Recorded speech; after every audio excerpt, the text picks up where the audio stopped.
네, 안녕하세요. 글로벌 무형물류 이야기 9주차 강의 진행하도록 하겠습니다.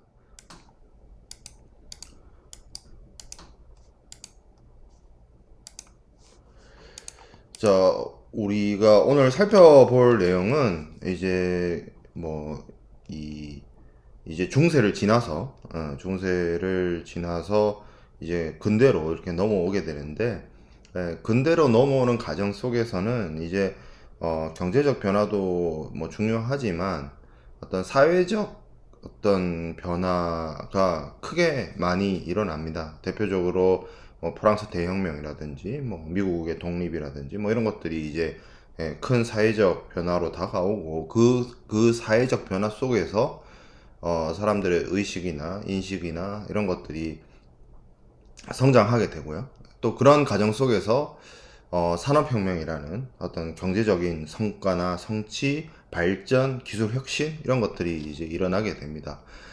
그래서 우리가 첫 번째로 좀 살펴볼 내용은 이제 영국의 시민혁명인데, 어, 지금 여러분들이 영국이라고 하면 아직까지는 엘리자베스 여왕이 통치하고, 근데 이제 그 영국 여왕님을 얘기할 때 항상 따라 붙는 말이 군림하되 통치하진 않는다. 입헌군주제를 이야기를 하고 있죠. 그 가장 대표적인 어떤 입헌군주국의 모델로서 이야기할 수 있는 게 영국인데, 그렇게 영국의 어떤 정치 체계가 그렇게 갖춰지기까지는 어떤 수많은 변혁이 있었고, 어, 이, 이 영국의 그러한 시민혁명이 굉장한 오랜 기간 동안 투쟁의 역사가 있었기 때문에 오늘날의 모습으로 이어졌다라고 볼 수가 있어요. 1640년, 뭐 한국은 아마 이때가 병자호란, 병자호란이 일어날 그 시기쯤인데, 찰스 1세라는 왕이 있었고, 이 찰스 1세가 뭐 여러 가지 어떤 전쟁을 위한 목적이든 아니면 왕실 재정에 대한 어떤 해결을 하기 위해서든 세금을 걷어들이는 것과 관련해서 자신의 권력을 강하게 행사하게 됩니다. 이 단계에서 뭐 의회라고 할 수 있는 신하들이죠. 신하들이지만 이제 의회라고 할 수 있는 사람들하고 이제 대결이, 그러니까 내전이 발생하게 돼요. 이제 뭐 영국에서도 내전이 여러 차례 있었기 때문에 뭐 장미 전쟁도 있었고 하지만 이 시기를 이제 대체적으로 영국 내전이라고 얘기할 때 많이들 이야기를 합니다. 근데 여기서 어 어떻게 보면 지방에 뭐 그렇게 별 볼 일 없는 향리, 뭐 젠트리 계급의 향리라고 볼 수 있었던 올리버 크로멜이라는 사람이 등장을 하면서, 이 사람이 뭐 신모델군 뭐 이런 것들을 만들어내면서 의회파를 승리로 이끌었고, 결국에는 찰스 1세를 처형시키기까지도 합니다. 뭐 많은 사람들이 이제 프랑스 대혁명 때 루이 16세를 단두대에서 성난 군중들이 그 처형한 거를 많이 기억하는데, 왕의 목을 컷한 거는 사실 영국이 더 빨랐어요. 그리고 이 시기에 잠시나마, 지금으로는 생각도 할 수 없고 상상도 할 수 없지만 영국에 왕이 없고 호국경이라고 하는 올리버 크롬웰이 나라를 다스리는 그러한 시기가 잠시 있게 됩니다.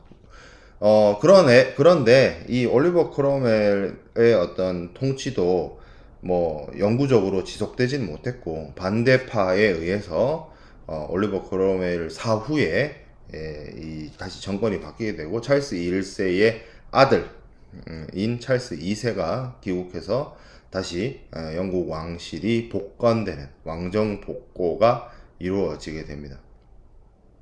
이 올리버 크롬웰이 찰스 1세를 이제 처형하고 공화정을 잠시 운영했던 이거를 청교도 혁명이라고 얘기를 하고요. 그리고 이 찰스 2세가 다시 왕정 복구를 했지만 그 이후에 제임스 2세 시기열에 이 영국은 대표적으로 헨리 8세 이후에 신교라고 할 수 있는 영국 국교의 성공회를 믿었었는데, 이 제임스 2세가 카톨릭을 지원하고 하는 그런 노력을 기울이다 보니 어떤 종교적 갈등이 심해지게 됩니다. 그래서 이 의회 지도자들이 어떤 내전을 통해서 피를 흘려가면서 왕을 끌어내린 것이 아니라 피 한 방울 흘리지 않고 왕을 교체를 합니다. 그때 모셔온 왕이 네덜란드의 지도자였던 윌리엄이라는 사람, 오렌지공. 그래서 이 사람이 진짜 그 오란의 공, 뭐 오렌지공 이렇게 얘기를 하는데, 그 네덜란드의 축구 국가 대표팀 유니폼이 오렌지색이잖아요.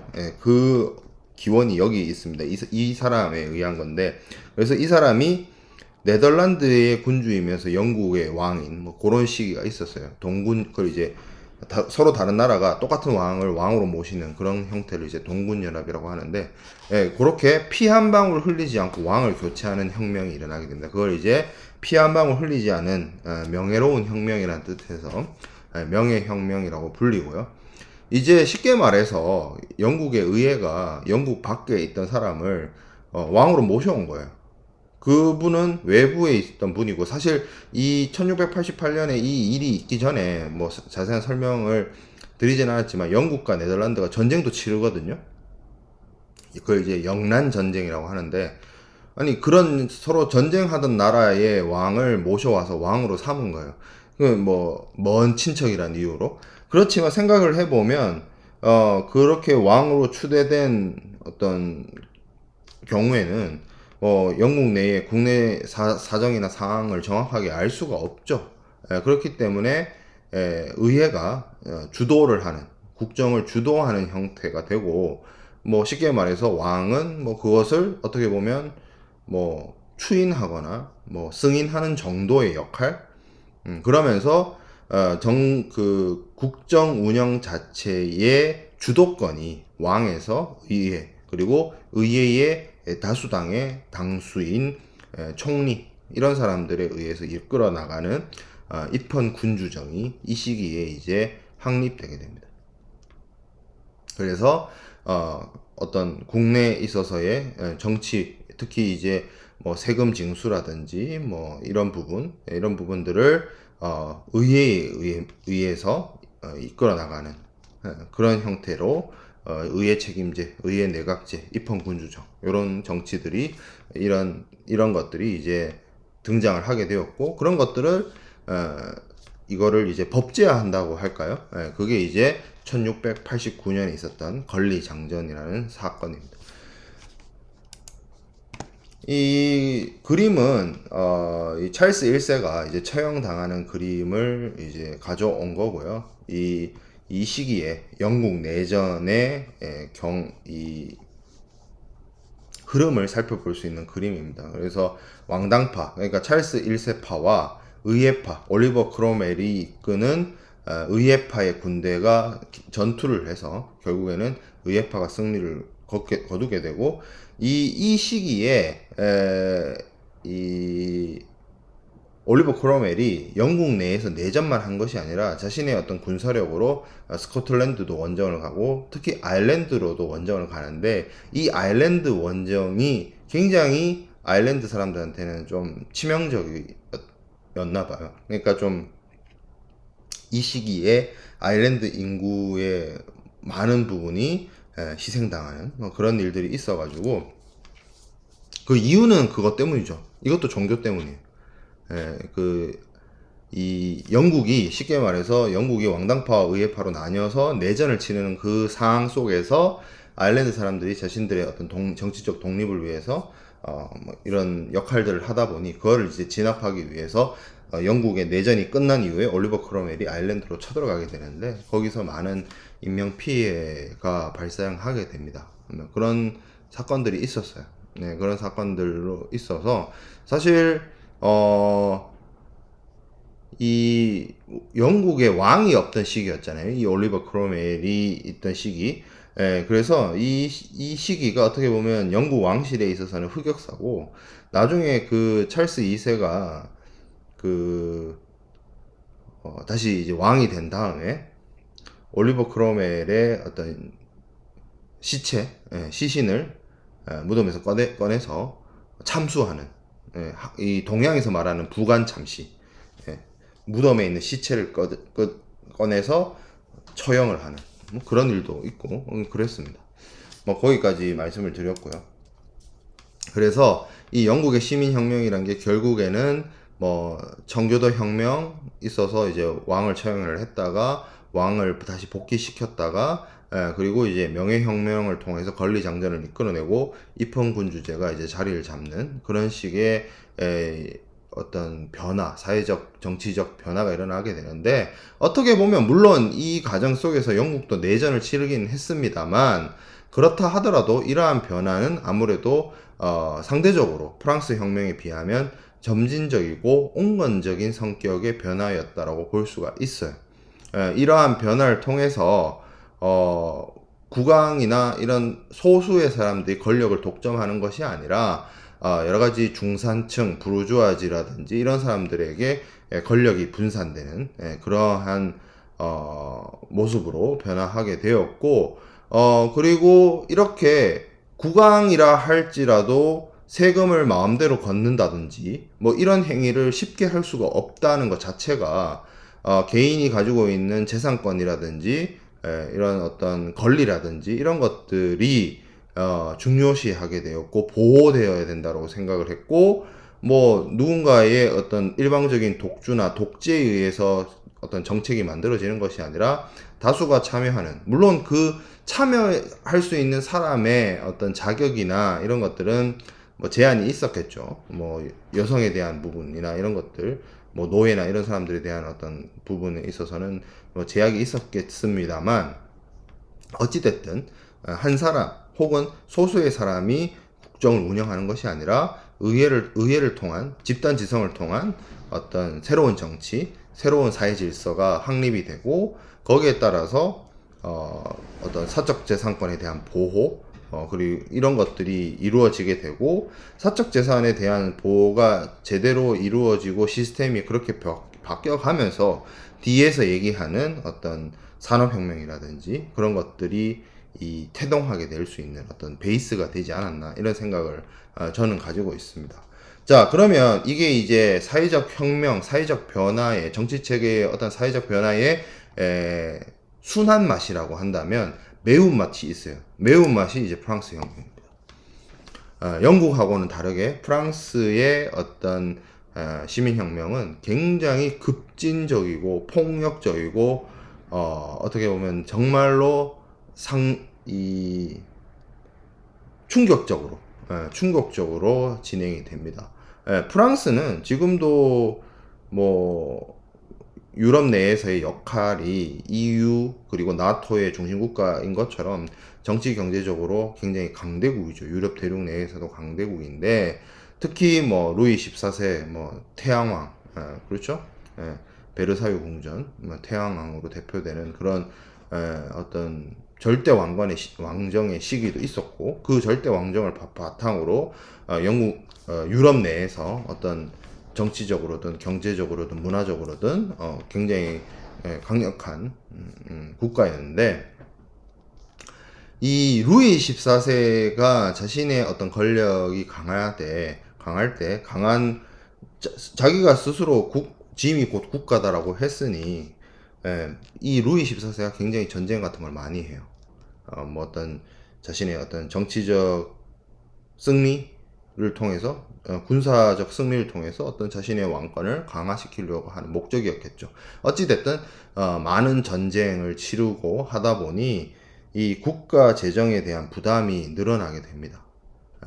그리고 뭐 이 당시에 이제 프랑스가 영국과 경쟁을 하고 있던 시기였기 때문에 어떻게 보면 영국에 대한 해외 식민지에 대한 어떤 견제라든지 이런 것들 여러 가지로 돈 들을 때가 많았어요. 돈 들을 때가 많다 보니 이제 그 루이 14세의 어떤 그 후속이라고 해야 되나? 루이 16세 손자예요, 손자. 루이 14세의 손자인데 그 돈을 어떻게 보면 이제 세금을 쉽게 걷고 싶은 거죠. 근데 이게 뭐 자기가 세금을 왕창 걷겠다 해서 거둘 수 있는 것도 아니고, 일종의 앞서 영국에서 얘기했던 것처럼 의회 같은 거를 프랑스에서도 이제 존재했고, 그 존재한 거를 이제 소집을 합니다. 그러니까 영국은 의회라는 것이 존재했다 치면, 프랑스에 있어서는 이게 삼부회라는 것이 있었는데, 이 삼부회라고 하는 거는 세 개의 계급이 있어요. 제1계급 성직자, 제2계급 귀족, 제3계급이 그 외 신분인데, 그 외 신분에는 뭐 어떤 기술을 가지고 있거나 상공업에 종사하는 부르주아 있고, 농민도 있고, 소장농도 있고, 그런 사람들이 속해 있는 거예요. 근데 그 구성이 어떻게 되냐면, 제1 신분 성직자는 300명, 제2 신분은 귀족인데 300명이 참여하고, 제3신분은 600명입니다. 그렇게 되면 인원수로 하면 600, 600이 되죠. 300, 300.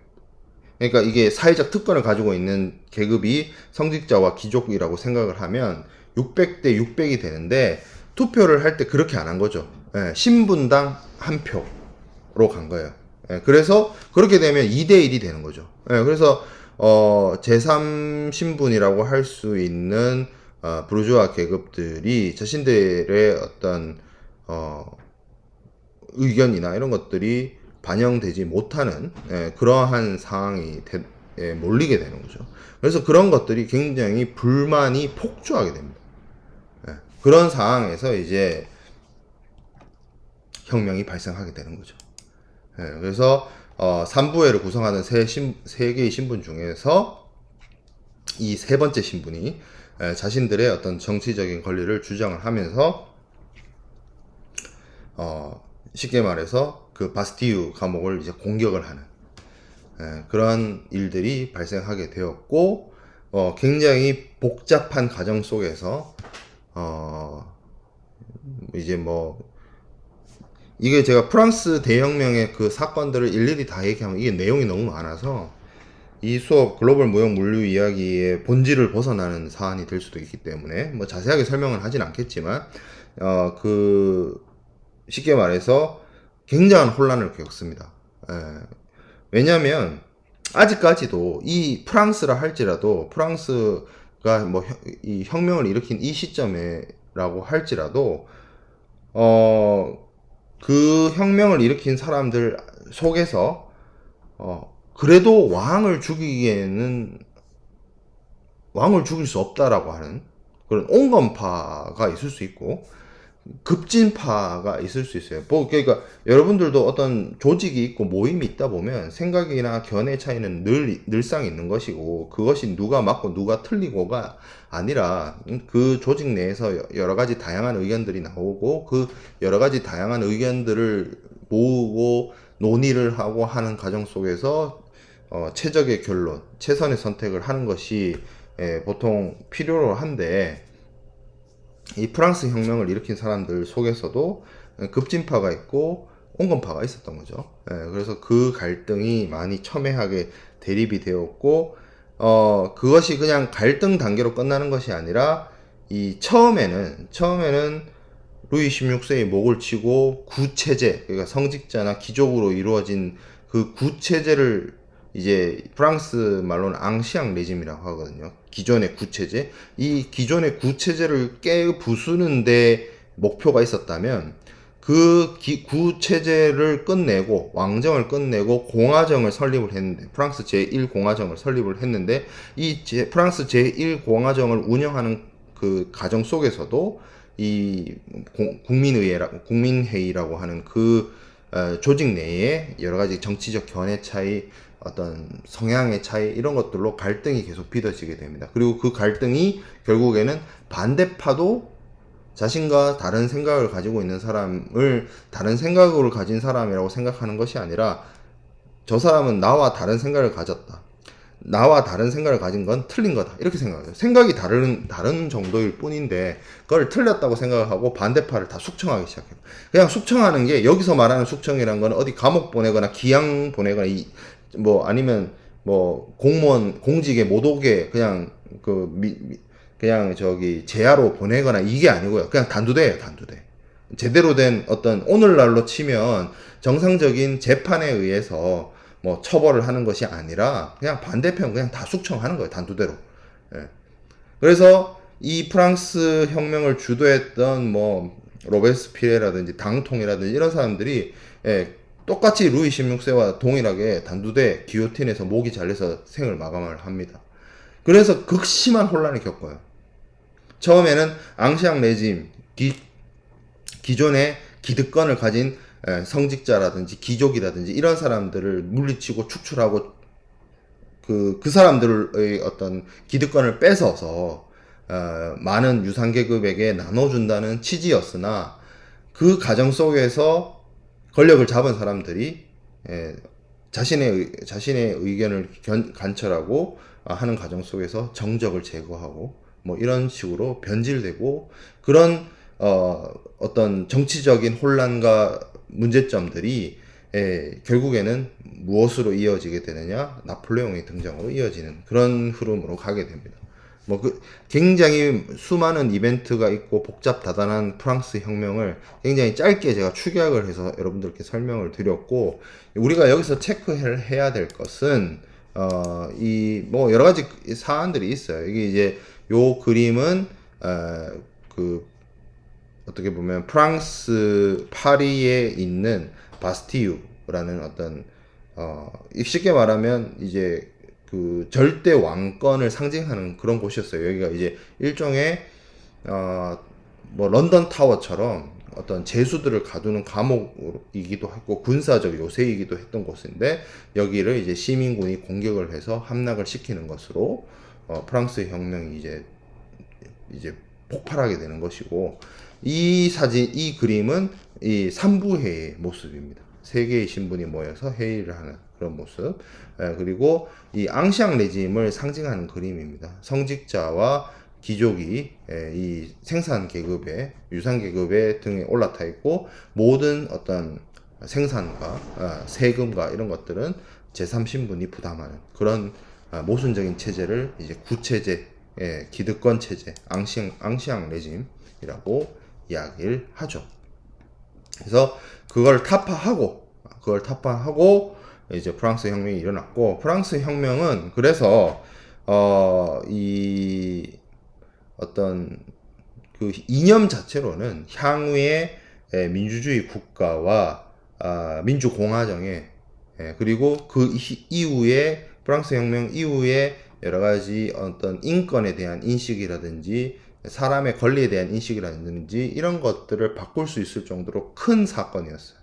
그래서 프랑스 혁명의 인권 선언문이 있는데, 이거죠. 인권 선언문의 내용이 많은 내용이 있지만 좀 의미 있는 내용을 좀 살펴보면 여기 나와 있는 것처럼 인간은 자유롭게 평등한 자유와 평등을 얘기를 하고 있죠. 그리고 모든 정치적 결사의 목적, 정치적 행위를 할 수 있다는 거죠. 그리고 그 무엇도 침해할 수 없는 인간의 자연권을 보존하는 데 있다. 권리는 자유, 재산, 사유재산이죠. 개인의 자유, 재산, 안전, 그리고 압제에 대한 저항, 그런 것들을 권리를 가지고 있다는 거죠, 인간은. 그리고 모든 주권은 국민에게 있다. 대한민국 헌법에도 이 말이 있죠. 그리고 어떤 단체나 개인도 국민으로부터 유리하지 않는 권리를 행사할 수 없다. 권력이 국민에 있고 그 주권자인 국민에 의해서 비롯되는 권리를 행사하는 것이지, 그것과 배척되는 권리를 행사할 수가 없는 거죠. 자, 그리고 여기서 자유는 무제한의 자유를 말하는 것이 아니라 남을 해치지 않는 한 무엇이든 할 수 있는 것을 말한다. 무제한의 자유를 얘기를 하는 것은 아닙니다. 그리고 6조에 법은 일반 의제의 표현이다. 모든 시민은 직접 하거나 대표를 통해서 입법에 참여할 수 있다. 그러니까 직접 민주주의를 얘기를 하는 거고, 직접이란 말은 대표라는 거는 우리가 국회라는 시스템을 통해서, 국회의원이라는 시스템을 통해서 입법을 할 수 있다는 거죠. 그래서 간접 민주주의를 얘기를 하는 거죠. 그리고 11조 사상 및 언론의 자유로운 교환은 가장 소중한 인권 중에 하나다. 언론의 자유를 얘기를 하고 있죠. 그래서 여러분들이 중고등학교 시간에 사회 교과서나 아니면 뭐 대학에 와서 교양 수업이나 아니면 신문 방송을 통해서 요즘에는 뭐 여러 가지 또 첨단 매체 뭐 유튜브라든지 뭐 이런 매체를 통해서 여러분들이 듣고 배웠던 그 어떤 인권에 대한 부분, 자유권에 대한 부분, 그리고 개인의 어떤 권리에 대한 부분들이 이미 이 프랑스 대혁명 시기에 구체화되고 문서화되고 이게 정립되었다는 거죠. 예. 여기 나오는 이런 개념들이 결국에는 뭐 프랑스는 뿐만 아니라 전 세계 모든 민주주의 국가의 헌법이나 법 체계나 원리에 영향을 주게 됩니다. 큰 의미가 있어요. 그리고 뭐 요 그림은 루이 16세가 이제 단두대에서 처형되는 모습을 나타내는 그림입니다. 자, 나폴레옹 전쟁은 조금 끊어서 이어가도록 하겠습니다.